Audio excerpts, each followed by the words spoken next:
I was 18 years old when I got married. I belonged to a very conservative family, a Baloch family, where good daughters never say no to their parents. My father wanted me to get married, and all I said was, if that makes you happy, I'll say yes. And of course, it was never a happy marriage. Just about after 2 years of getting married, about 9 years ago, I met a car accident. Somehow my husband fell asleep and the car fell in the ditch.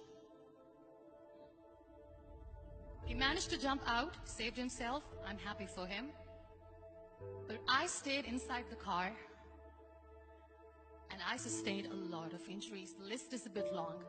Radius ulna of my right arm were fractured. The wrist was fractured. Shoulder bone and collarbone were fractured. My whole rib cage got fractured. But that injury that changed me and my life completely was the spine injury. Many people came to rescue. They gave me CPR. They dragged me out of the car. And while they were dragging me out, I got the complete transection of my spinal cord. Those 2.5 months in the hospital were dreadful. I was at the verge of despair. One day, doctor came to me and he said, well, I heard that you wanted to be an artist, but you ended up being a housewife. I have a bad news for you. You won't be able to paint again. Next day, doctor came to me and said, your spine injury is so bad, you won't be able to walk again. I took a deep breath and I said, it's all right. Next day, doctor came to me and said, because of your spine injury and the fixation that you have in your back, you won't be able to give birth to a child again. That day, I was devastated. I started to question my existence. Why am I even alive? So what kept me going was, one day I asked my brothers, I know I have a deformed hand, but I'm tired of looking at these white walls in the hospital and wearing these white scrubs. Bring me some colors, bring me some small canvas. I want to paint. So the very first painting I made was on my deathbed, where I painted for the very first time. What an amazing therapy it was. Without uttering a single word, I could paint my heart out. I could share my story. People used to come and say, what lovely painting. So much color. Nobody could see the grief in it. Only I could. And that day I decided that I'm going to live life for myself. I am not going to be that perfect person for someone. I am just going to take this moment and I will make it perfect for myself. That I'm going to fight my fears. So I wrote down one by one all those fears. And I decided that I'm going to overcome these fears one at a time. You know what was my biggest fear? Divorce. But the day I decided that this is nothing but my fear, I liberated myself by setting him free. And I made myself emotionally so strong that the day I got the news that he's getting married, I sent him a text that I'm so happy for you and I wish you all the best. And he knows that I pray for him today. Number 2 was, I won't be able to be a mother again. And that was quite devastating for me.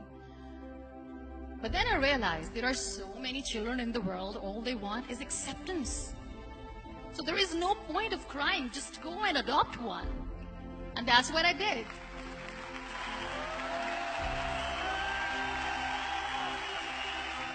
I gave my name in different organizations, different orphanages, and I waited patiently.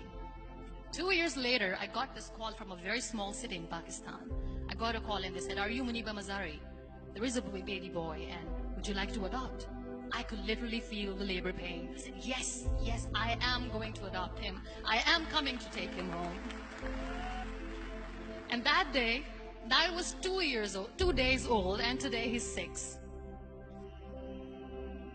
You know, when you end up being on the wheelchair, what's the most painful thing? People think that they will not be accepted by the people because we, in the world of perfect people, are imperfects. So I decided to appear more in public. I started to paint. I have done a lot of modeling campaigns. I decided that I'm going to join the national TV of Pakistan as an anchor person. I became the National Goodwill Ambassador for UN Women Pakistan, and now I speak for the rights of women, children.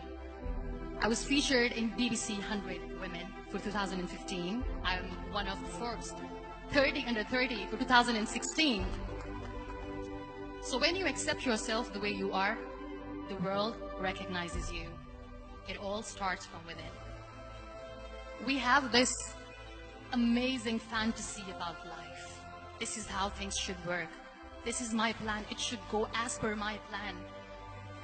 If that doesn't happen, we give up. I never wanted to be on the wheelchair. Never thought of being on the wheelchair. This life is a test and a trial, and tests are never supposed to be easy. So when you are expecting ease from life, and life gives you lemons, then you make the lemonade, and then do not blame life for that. It is okay to be scared. It is okay to cry. Everything is okay, but giving up should not be an option. They always say that failure is not an option. Failure should be an option, because when you fail, you get up, and then you fail, and then you get up, and that keeps you going. Embrace each and every breath that you are taking. Celebrate your life. Live it. Don't die before your death. Real happiness lies in gratitude. So be grateful, be alive, and live every moment.